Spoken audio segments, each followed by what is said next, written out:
Welcome to qnawire. Okay, in this case, you have a skater that's stuck in the middle of a patch of ice, and you're told that in order to start moving, they think about throwing a glove off their hand in the opposite direction to see if that can generate enough momentum to propel her off the ice. So what you have is essentially you have a problem where you have essentially some initial momentum here, and then after the glove is thrown, you have some final momentum that the person has, and from with these expressions, you can be actually able to calculate the velocities. So we know that initially she's struggling to move, so we can assume that initially she's at rest and everything is at rest. So if everything is at rest, then and she is wearing the glove, then the total mass times the velocity is equal to 0. So this person is not moving, the glove is not moving. So the initial momentum before she throws it is 0. But after she throws the glove, notice that she will now move in a certain direction with velocity big V, and the glove will move in a certain direction with velocity small v.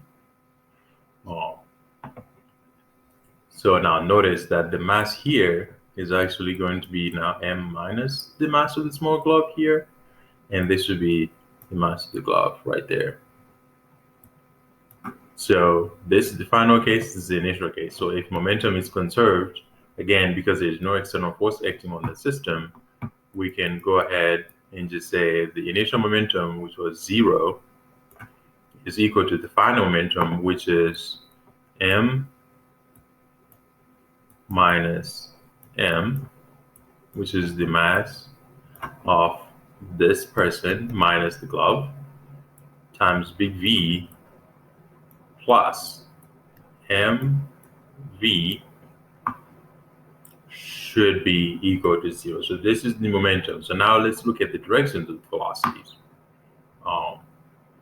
So we know that the total momentum should be 0. So notice that now what we can do here is we want to calculate this big V here. So we can just move it to the other side, divide by its coefficient. So we notice that big V is actually equal to the mass of the glove times the velocity of the glove over the mass after the glove is thrown, which is this m minus m. So essentially you can just label this as V of the gloves, and this is V of the girl. And you see that this is the expression for her velocity. And notice that this mass is much greater than this. So this velocity is going to be very small compared to either the velocity of the glove or the initial motion. It's just essentially, so it's very, very close to 0. So it might have minimal impact, but it will have some calculable impacts on the velocity, like so.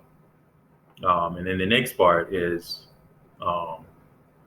describe what kind of motion that this door has. So notice also here that if you move it to this side, it's going to take on a negative sign because these are all positive terms here. So what this tells you is that our diagram is actually correct. So in part B, if she throws a glove this way, then she is going to move that way.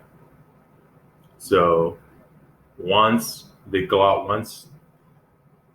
she exerts a force on the glove to throw it this way, the glove will exert a similar force in the other direction, which would propel her to move in the other direction. So she will always move opposite the direction of motion of the glove. And that force is what will accelerate her to this velocity V